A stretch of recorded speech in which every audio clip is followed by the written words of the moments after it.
This is my first video about Star Wars, and this is also about mainly the Stormtroopers. Why the Stormtroopers are actually a lot more competent than people give them credit for. We'll start off with starting with episodes 4, 5, and 6 only, and we'll start off with the beginning of Star Wars: A New Hope.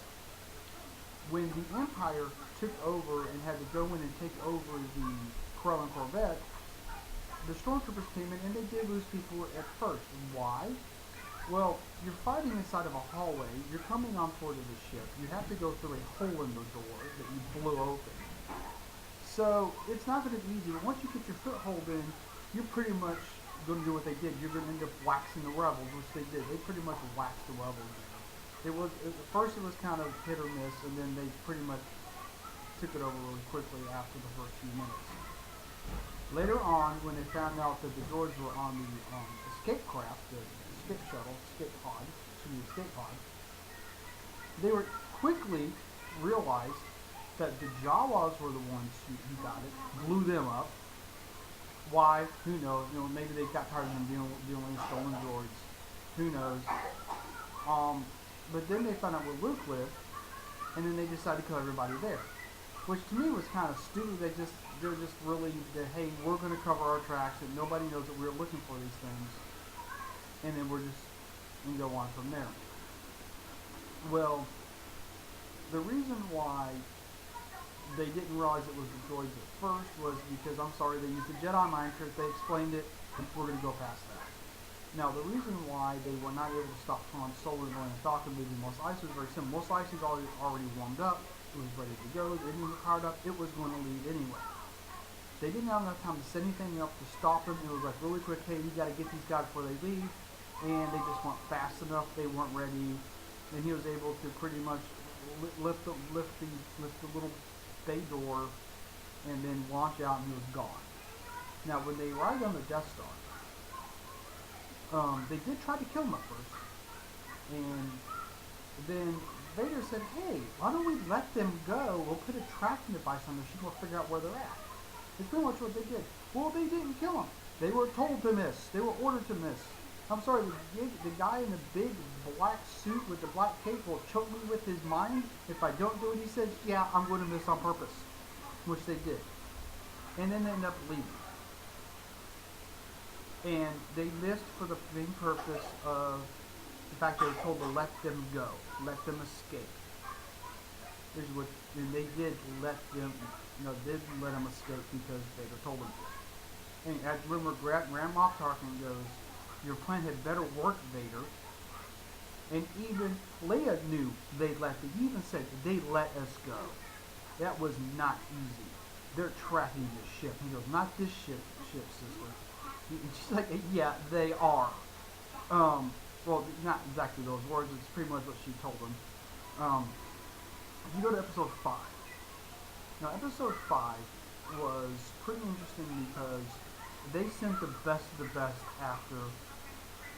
They sent down the best of the best after the rebels on Hoth. I'm sorry. The rebellion got its rear end handed to it on Hoth. They lost big time. Yeah, they took down a couple AT-ATs. Took down like 2 or 3. Luke took one down himself, which was the only hand grenade used in the trilogy.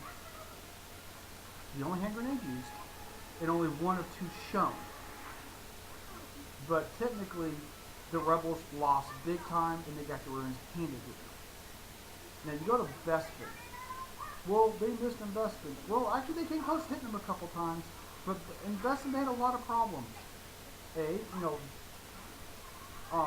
security in Bespin knew what they were doing, so they were trying to protect the people, so the people get the heck out of there because they said, hey, abandon Con City, the Imperials are taking over, get the heck out, and people was like, yeah, okay, we're leaving, and you see people leaving, which means the Imperial Stormtroopers had a lot on their hands at the time. And they were also chasing rebels, probably getting into firefights with Lando's troops that you probably wouldn't see on screen, so it was all probably going on. So I'll give them a pass on that one. That they had a lot more going on. There weren't enough troops to really take care of what needed to be taken care of. They didn't have a full garrison on there yet. Then you go to episode 6. Episode 6 we're going to talk about pretty much pretty much on indoor. Well, number one on indoor, the the Imperials pretty much ignored the Ewoks. Pretty much, maybe even tolerated them, but pretty much didn't see them as a threat. Probably walked through there doing, oh yeah, that's cute, they're making stuff out of wood. Now, what they didn't realize is that the Ewoks were actually setting traps. Some of the traps are actually effective. I'll get into that in just a minute, but okay, first off, the Emperor sets a trap. Instead of having a false place, a phony place, like, okay, here's a shield generator, but it's really not it, this is a phony place, we're going to tell them where it actually is at. Of course, coming in, they could probably read where the energy is at anyway, so they probably knew where it was.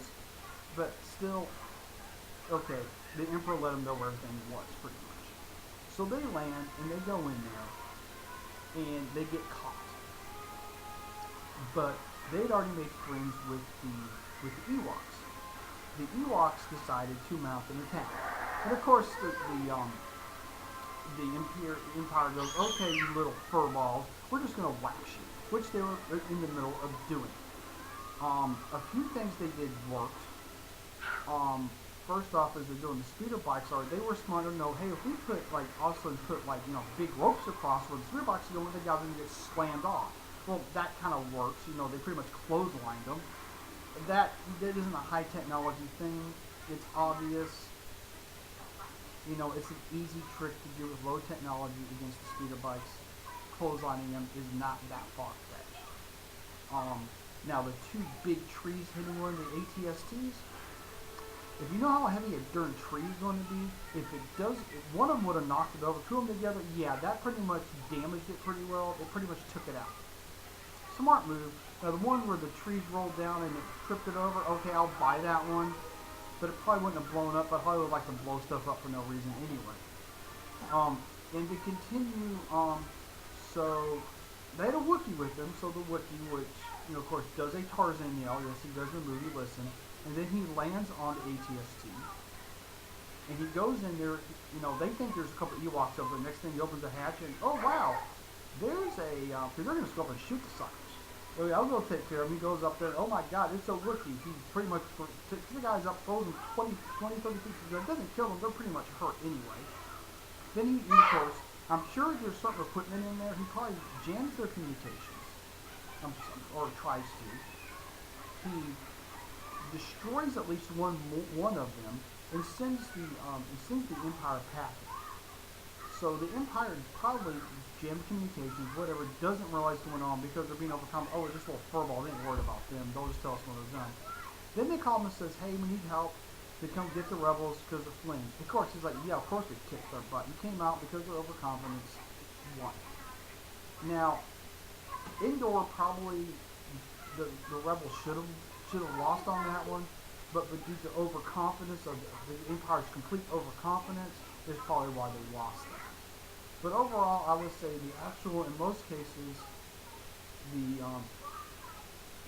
Stormtroopers are actually quite competent, very able to do things. And yes, just because you lose on indoor to a bunch of furballs doesn't mean that that you're incompetent. It just means you're unlucky or you just got overconfident. So overall, I would definitely say that the Stormtroopers are actually quite competent. So, tell me what you think. Just write below.